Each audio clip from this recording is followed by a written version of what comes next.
അങ്ങനെ ഇന്ന് റിലീസായ മണിരത്നം സംവിധാനം ചെയ്ത തഗ് ലൈഫ് എന്ന കമൽഹാസൻ ചിത്രം. കമൽഹാസൻ നായകനായി വർഷങ്ങൾക്ക് ശേഷമാണ് ഒരു മണിരത്നം സിനിമ തന്നെ വരുന്നത്. നായകൻ എന്ന ചിത്രത്തിന് ശേഷം എത്തുന്ന ഒരു സിനിമ.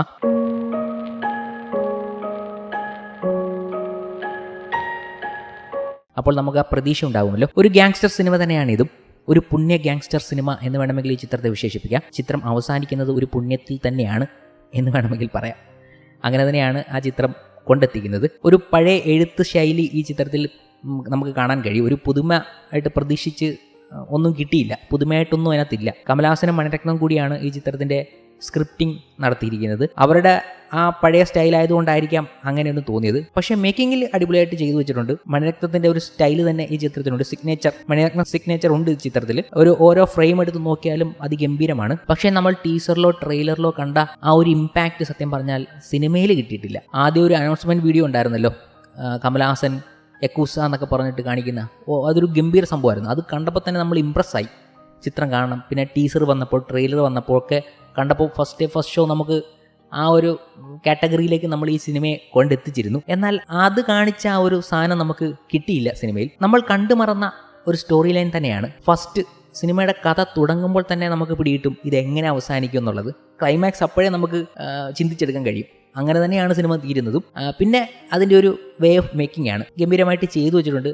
റഹ്മാന്റെ മ്യൂസിക് ഒക്കെ അതിനകത്ത് ബ്ലെൻഡായിട്ട് അടിപൊളിയായിട്ട് പോകുന്നുണ്ട്. എന്നിരുന്നാലും ചില BGMകളൊന്നും അത്ര അങ്ങോട്ട് രജിസ്റ്റർ ആയില്ല. ചില സ്ഥലത്തെ BGM ഒക്കെ അതിശോകമായിട്ട് തോന്നിയിട്ടുണ്ട്. പിന്നെ നമ്മൾ വിക്രം എന്ന സിനിമയ്ക്ക് ശേഷം കമൽഹാസനെ പ്രതീക്ഷിക്കുന്നത് അതിനും മുകളിൽ നിൽക്കുന്ന ഒരു ഗംഭീര ആക്ഷൻ സിനിമയിലൊക്കെ ആയിരിക്കും. എന്നാൽ വിക്രമൊക്കെ ഫാർ ബെറ്റർ ആണ്. അതിനൊക്കെ ലൊക്കേഷന് കയ്യടി കൊടുത്തേ പറ്റത്തുള്ളൂ. ഇപ്പോഴത്തെ തലമുറയിലുള്ള ഒരു ഗ്യാങ്സ്റ്റർ സിനിമ മേക്കിങ്ങും പഴയ തലമുറയിലുള്ള ഒരു ഗ്യാങ്സ്റ്റർ സിനിമ മേക്കിങ്ങുമാണ് നമുക്കിതിൽ കാണാൻ കഴിയുന്നത്.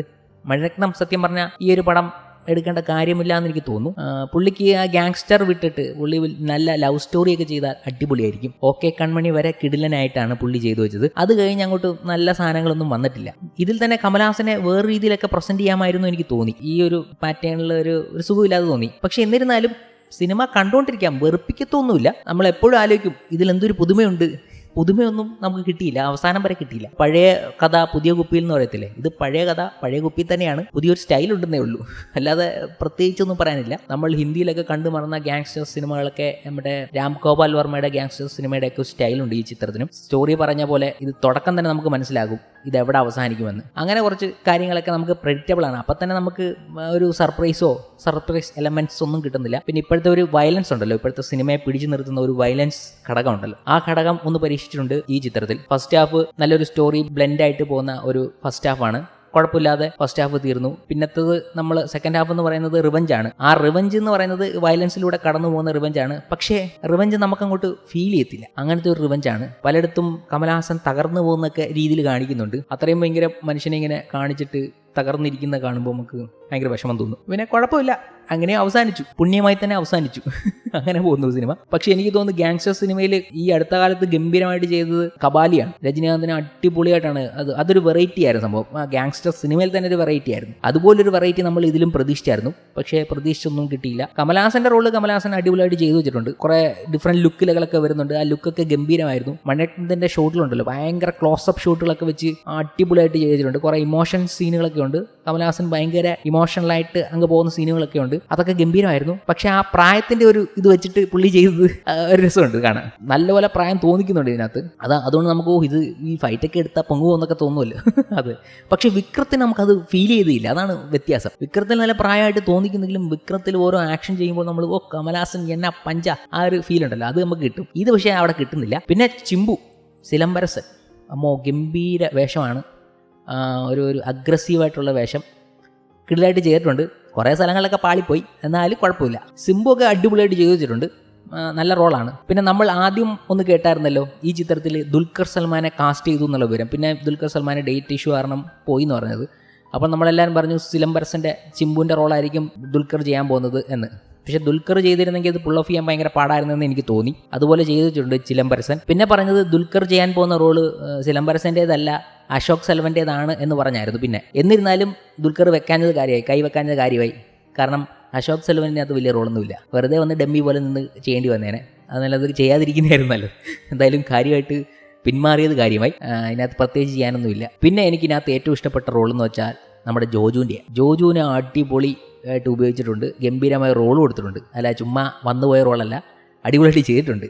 സാധാരണ ജോജുവിനെ തമിഴർ എങ്ങനെയാണ് ഉപയോഗിക്കുന്നത് വെച്ചാൽ അതുപോലെ തന്നെ ഉപയോഗിച്ചിരിക്കുന്നത്. ഗ്യാങ്സ്റ്റർ ഫൈറ്റ് സീനും കമൽഹാസനുമായിട്ടൊരു ഫൈറ്റ് സീനുണ്ട്, അത് അടിപൊളിയായിട്ടായിരുന്നു ചെയ്തു വെച്ചിരിക്കുന്നത്. അതുമാത്രം ഒരു പഞ്ച് കിട്ടിയത്. അതുപോലെ ഭയങ്കര ഫൈറ്റും കൊലയൊക്കെ നടക്കുന്ന ഒരു സീനുണ്ട്, അത് നിങ്ങൾ കാണണം. അതൊരു ഗംഭീര സംഭവമാണ്. ജോജു കലക്കിയിട്ടുണ്ട്, കമൽഹാസൻ അതിനകത്ത് കലക്കിയിട്ടുണ്ട്. നമുക്കതൊരു ഫീൽ ആവും. പിന്നെ തൃഷയുടെ റോള്, തൃഷയും കുഴപ്പമില്ലാതെ ചെയ്തിട്ടുണ്ട്. പ്രത്യേകിച്ചൊന്നും ചെയ്യാനില്ല. കമൽഹാസനൊപ്പമാണ്. അതിനകത്ത് കുറച്ച് സീനുകളൊക്കെ ഉണ്ട്. പിന്നെ നമുക്കൊരു തൃഷയുടെ ഒരു പാട്ട് ഷുഗർ ബേബി എന്നുള്ള പാട്ട് ഹിറ്റായില്ലേ, അതിൽ ഒരു തുടക്ക സീനുണ്ടല്ലോ, തുടക്കം വേണമുണ്ടല്ലോ, എന്നെ വേണം ഉനക്ക്. ആ സാധനം ഈ സിനിമയിൽ എല്ലാവരും എന്നെ വേണം ഉനക്ക് ചോദിക്കുന്ന ഒരു സംഭവമുണ്ട്. അത് എല്ലായിടത്തും കേൾക്കാൻ പറ്റും. നമ്മൾ പാട്ടിൻ്റെ ഇത് വെച്ചിട്ട് പറയുന്നതാണോ, അത് എല്ലായിടത്തും ഇങ്ങനെ പറഞ്ഞു പോകുന്നുണ്ട്. അതൊരു ഓക്വേർഡായിട്ട് തോന്നി. കുഴപ്പമില്ല, എന്നാലും കേൾക്കുമ്പോൾ നമുക്ക് ആ പാട്ടിൻ്റെ ഇത് വേണം ഓർമ്മ. പിന്നെ ഓൾറെഡി ട്രോളായിപ്പോയില്ല, അപ്പോൾ പിന്നെ നമുക്ക് കേൾക്കുമ്പോൾ ചിരി വരും. അങ്ങനെ എടുത്തു പറയേണ്ട വലിയ ക്യാരക്ടറുകളൊന്നും പിന്നീടില്ല. പിന്നെ പിന്നെ ജിങ്കിജ എന്ന് പറഞ്ഞ പാട്ട് വരുന്നുണ്ടല്ലോ, അതിനകത്ത് സാനിയ മൽഹോത്ര ഒരു പാട്ടിനകത്ത് മാത്രം വരുന്നുണ്ട്. അവരെ കുറച്ചുകൂടെ ഒരു നല്ല റോൾ കൊടുത്ത് അഭിനയിപ്പിച്ചിരുന്നെങ്കിൽ കുറച്ചുകൂടെ കാണാനൊക്കെ ഭംഗിയുണ്ടാകും എന്ന് തോന്നി. അല്ലാതെ അതിനകത്ത് പ്രത്യേകിച്ച് ഭംഗി എടുത്ത് പറയാൻ ആരുമില്ല.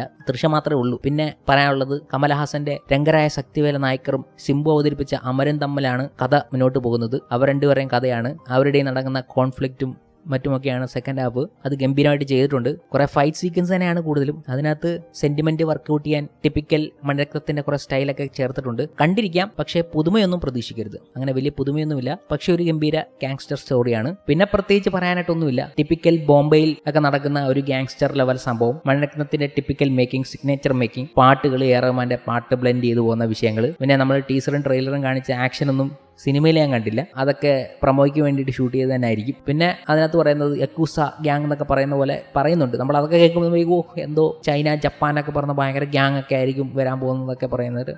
ഒന്നുമില്ല. രംഗരായ ശക്തിവേല നായ്ക്കർ എന്ന് പറഞ്ഞ ആളും അയാളുടെ പരിവാരങ്ങളും അയാളുടെ ചതിക്കുഴികൾ പെടുന്നു, ചതിയിൽ നിന്ന് രക്ഷപ്പെടുന്നു, എന്തൊക്കെയോ സംഭവിക്കുന്നു, ലാസ്റ്റ് ക്ലൈമാക്സ് ആകുന്നു. പിന്നെ പുണ്യ ഗാങ്സ്റ്റർ സിനിമ.